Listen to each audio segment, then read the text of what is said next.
Welcome to The Explainer. Today, we are diving deep into mastering the art of the AI conversation. We're going to break down how you can talk to artificial intelligence to get exactly what you want, a skill that, as you'll see, is becoming more and more crucial. Okay, so let's just get right into it. You've been there, right? You ask an AI a question and get this absolutely brilliant, insightful answer. You're blown away. Then, 5 minutes later, you ask it something else, and, well, the result is basically useless. The quality feels so random. So, what gives? What's the secret to getting those genius level results every single time? Well, turns out the secret almost always comes down to the prompt itself. When you look at the data, the most effective prompts, the power prompts, are on average around 21 words long, packed with context and detail. But what do most of us do? We type in about 9 words and just kind of hope for the best. That gap, that's where all the magic happens. Or, where all the frustration comes from. And this brings us to a really big idea. Talking to an AI isn't just typing. It's a skill. It's a craft. People call it prompt engineering, and it's all about understanding that it's not just what you ask, but how you ask it. It's about designing the perfect instruction to guide the AI to the perfect answer. So what does that look like in practice? Well, these are the core principles. It's about being incredibly specific, giving the AI as much context as you can, maybe even from your own documents. And it's not a one-shot deal. It's a conversation. You go back and forth, you refine. You should think of it less like a search engine and more like you're briefing a very, very smart assistant who takes everything you say literally. But here's the thing. Just as prompts can be used to build and create, they can also be used to break.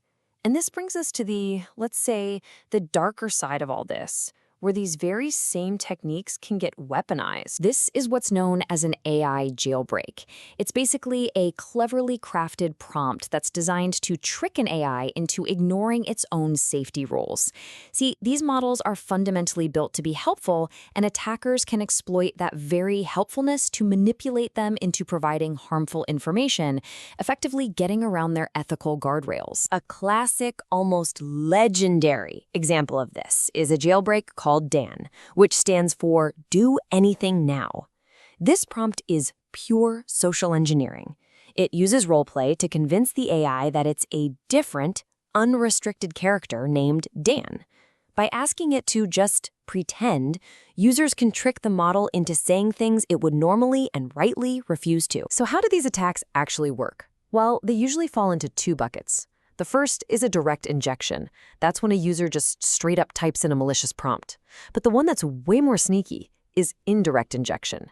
This is where an attacker hides a malicious instruction inside a web page or a PDF or some other document that you later ask the AI to summarize or analyze. The AI reads that hidden command, and it can be hijacked without you even realizing what's happening. And let's be absolutely clear. This is not just about making a chatbot say silly things. When these attacks work, the stakes are incredibly high. Research shows a staggering 90% of successful jailbreaks end up leading to sensitive data leaks.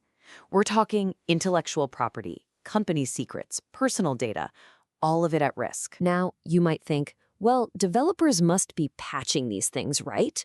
And they are, constantly, but they can't catch everything. Studies show that about 1 in 5 jailbreak attempts still succeed. That's a huge success rate, and it makes prompt security a massive battleground for pretty much anyone using or building AI systems today. Okay, so given all those risks, how do we get this right? How do we build better, safer, more powerful prompts? Well, we need a more professional approach.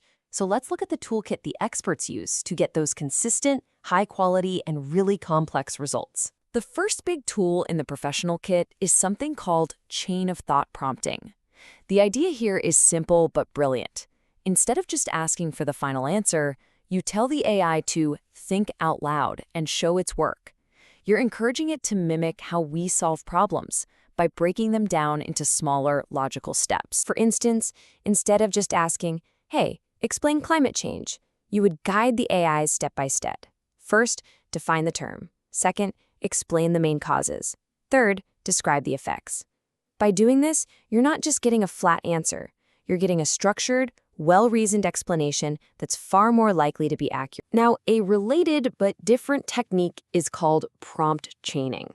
This is less about one continuous thought process and more about building a multi-stage workflow.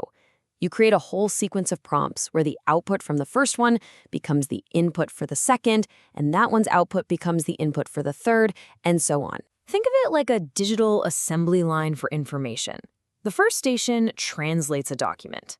The next one pulls out all the key facts from that translation. And a third station could take that list of facts and translate it back into the original language.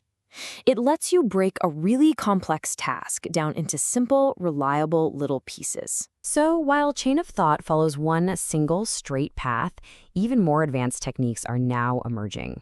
Take tree of thoughts. This allows the AI to explore multiple lines of reasoning all at once. It can try out different branches, see which ones are working, and even backtrack if it hits a dead end, kind of like how a person might brainstorm a bunch of different solutions to a problem at the same time. So far, everything we've talked about has been about humans writing better prompts.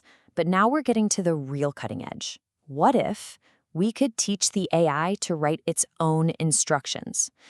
This is where we truly start to automate the conversation itself. And this is where frameworks like DSP come in, and they are a real game changer.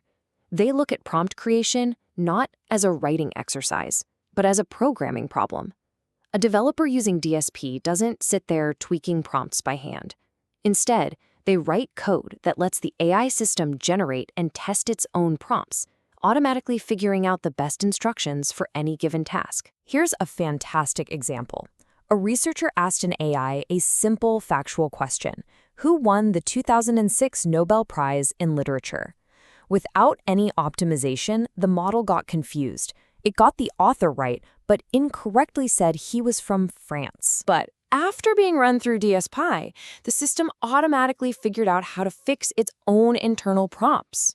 When asked the exact same question again, it didn't just get the answer right. It delivered it in the perfect, clean, concise format. The AI literally taught itself how to do the job better. This idea of automation leads to incredibly efficient new ways of adapting these models. The old way to teach an AI a new skill was called fine-tuning, and it was like retraining the entire brain of the AI. A huge, expensive process. But with prompt tuning, we can get similar results by just adjusting a tiny, tiny fraction of the model, these little task-specific soft prompts, while leaving the main model alone. It is so much smarter and leaner. So, after all that, what does this actually mean for our future with AI? Well, it's pretty clear a relationship is evolving far beyond just asking simple questions and getting simple answers. When you step back, it's clear we're moving from being just users of AI to being its architects. Prompting isn't just asking a question, it's a deep skill.